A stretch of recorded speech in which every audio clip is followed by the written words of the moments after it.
Hello friends, नमस्कार। कैसे हैं आप? और जैसा कि कहावतों से हम बात शुरू करना पसंद करते हैं, कहावतें प्रिय हैं हमें। तो उल्टा चोर कोतवाल को डांटे आज की कहावत है। और उल्टा चोर कोतवाल को डांटे, इसका मतलब बताने की तो ज़रूरत नहीं है। और कहना हमें ये है कि आज एक डिबेट देखी मानक गुप्ता की, राष्ट्र की बात, जिसमें बात हो रही थी कि खड़गे जी जो हैं कांग्रेस के महासचिव, उन्होंने ये अध्यक्ष हैं कांग्रेस के, वो राष्ट्रीय अध्यक्ष, उन्होंने संसद में कहा या जहाँ भी कहा कि मोदी जी को पता था कि पहलगाम में अटैक होने वाला है, और उन्होंने ये जो सूचना है ये सुरक्षा बलों के साथ शेयर नहीं की और इसलिए वहाँ अटैक हो गया। चाहे ये गलत है या सही है ये बात, वैसे ये सभी न्यूज़पेपर्स में छपा था और ये उनकी जवाबदेही बनती भी है, क्योंकि वहाँ पर अब वो स्टेट नहीं है कि मुख्यमंत्री की जिम्मेदारी ज़्यादा हो। अब ये सरकार की, केंद्र सरकार की अधिक है, क्योंकि वहाँ जो चलता है राज, अब वो मनोज सिन्हा राज्यपाल जी का चलता है, जो केंद्र सरकार के ही निर्वाचित किए हुए, मतलब मनोनीत किए हुए होते हैं। तो ये तो सवाल पूछना बनता है कि कैसे वहाँ 2000 लोगों के होते हुए एक भी सुरक्षा के लिए कोई व्यवस्था नहीं थी। तो ये तो बनता है, प्रेम शुक्ला बुरा माने तो माने। उन्होंने कांग्रेसी जो प्रवक्ता थे उनको ये कह दिया कि तुम पाकिस्तानी हो, पाकिस्तान परस्त हो, मोदी जी को ऐसा कैसे कह सकते हो तुम? भाई मोदी जी महामानव हैं, भगवान है, उनसे कैसे कोई कुछ कह सकता है ना।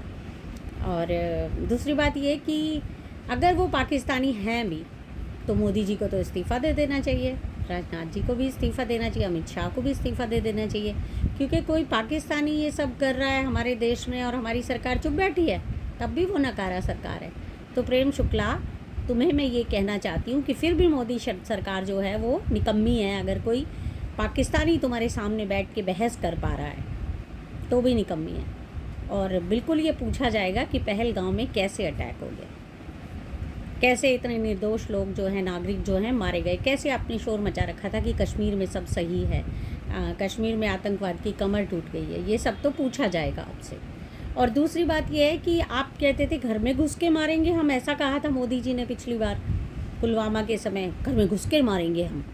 तो घर में घुस के मारना किसे कहते हैं, ये तो पहलगाम अटैक में जो है ना बता दिया पाकिस्तान ने। हालांकि उन्होंने आज अपनी संसद में ये प्रस्ताव पारित कर दिया है कि हमारा कोई लेना देना उससे नहीं है, पर सभी जानते हैं सीमा पार से आए हुए वो आतंकवादी थे, और वो जितना मर्जी कह लें, जो कि वो हमेशा करते आए हैं। हमारे मोदी जी की तरह वो डंके नहीं बजा देते कि सेना को खुली छूट दे दी है, तो इसका मतलब सेना को पहले खुली छूट नहीं थी, जैसा कि कहा था जा रहा था कि अब सेना खुली है, कांग्रेस के समय में खुली छूट नहीं थी।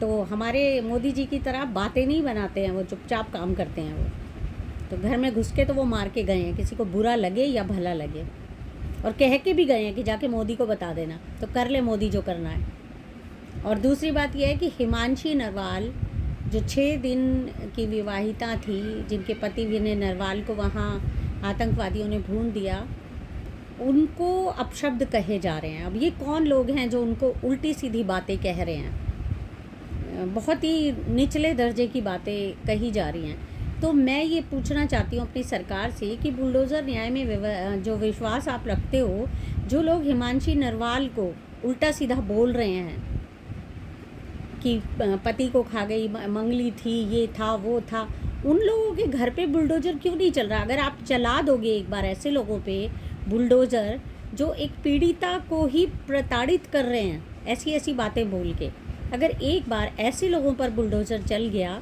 तो कम से कम अगली बार ऐसे बकवास करने से पहले लोग 50 बार सोचेंगे।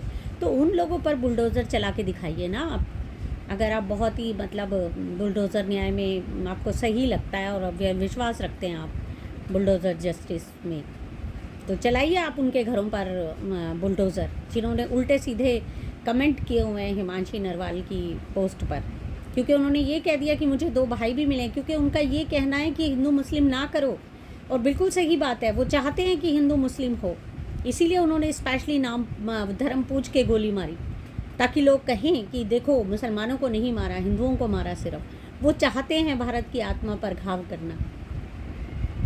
आप समझते क्यों नहीं हैं इस बात को?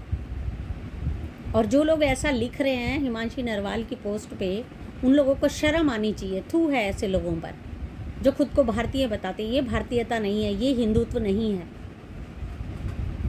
हिंदुओं में तो यत्र नार्यस्तु पूज्यन्ते रमन्ते तत्र देवता कहा जाता है। तो ये आप नारी की पूजा कर रहे हैं, एक पीड़िता को प्रताड़ित कर रहे हैं इस तरह से। धिक्कार है आप लोगों पर। और फिर वही बात आती है कि जो है ना, आप बिल्कुल हमारे देश में ये हो रहा है कि रेलवे का जो पुलिसमैन है वो मुसलमानों पर गोलियां चला देता है। धर्म पूछ के चलाई थी ना गोलियां, धर्म पूछ के। हमारे यहाँ किराए पे कमरे नहीं दिए जाते ना लोगों को, मुसलमानों को। बहुत कुछ होता है हमारे देश में धर्म के आधार पे। सिर्फ उसी को क्यों जोड़ रहे हैं आप कि हिंदुओं को गोली मार दी है? वो चाहते हैं कि आप लोग इसमें बट जाएं, हिंदू मुस्लिम में। समझिए आप इस बात को। और बिल्कुल सरकार की जिम्मेदारी बनती है कि कैसे इतना बड़ा हमला हो गया। और ये सरकार सिर्फ बातें ही कर रही है। आप कल बता रहे हैं कि मॉक ड्रिल होगी, क्या हो जाएगा मॉक ड्रिल से? मॉक ड्रिल को ऐसे करके बता रहे हो आप जैसे सायरन बजेगा, सायरन बजेगा, सारे चैनल दिखा रहे हैं जैसे कि पता नहीं हमला होने जा रहा है पाकिस्तान पे। सारे चैनल एक ही मतलब बहस में लगे हुए हैं कि कल सायरन बजेगा और ये हो गया वो हो गया। मतलब बड़ी बड़ी बातें और करना कुछ नहीं। अगर आप 100% बातें करते हैं और 1% भी आप डिलीवरी नहीं दे पाते हैं तो क्या ही कहें आपको, क्या ही सरकार है ये। फिर आप हमारे मोदी जी अगर अगले दिन ही जाके वो आते हैं दुबई से हमले के अगले ही दिन वो जाके रैली करते हैं, हंसते हैं वहाँ जाके, तो क्या है ये? क्या परिवार का मुखिया ऐसा कर सकता है कि एक दिन पहले उसके परिवार के लोग मतलब मार दिए गए हों और अगले दिन वो खी कर रहा हो रैली में जाके, चुनावी रैली में जाके, और आप कहते हैं राजनीति ना करें? और आप राजनीति कर सकते हैं। ये राजनीति नहीं थी चुनावी रैली में जाना।